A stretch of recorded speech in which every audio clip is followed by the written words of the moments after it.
All right, the first thing what we're going to want to do is graph our lines. So we have x minus y equals 5, and that's also the same as y equals x plus x minus 5. If you did, you would see that it's the same as same line there. The next line is negative 3x plus y equals negative 1. And so what you would have done there is you would have solved this equation by adding 3x to both sides. And you would get y equals 3x minus 1.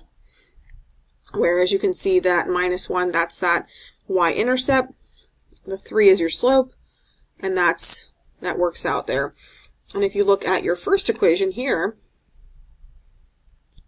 if you wanted to solve it, like I said before, it would be x minus y equals 5.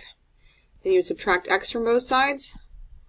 I'm going to keep writing it over here, and you would have negative y equals 5 minus x.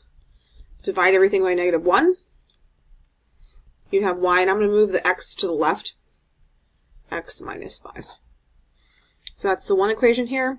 The other equation here, the red line is the first one, and the blue line is the second one there. And then you'll also notice that negative 5 is the y-intercept for that y equals x minus 5, and that's right there, so you can see them both. Okay, so now what we're going to do is we're going to check each equation from our solution. Our solution is here. It is left 2, down negative 7, so it's negative 7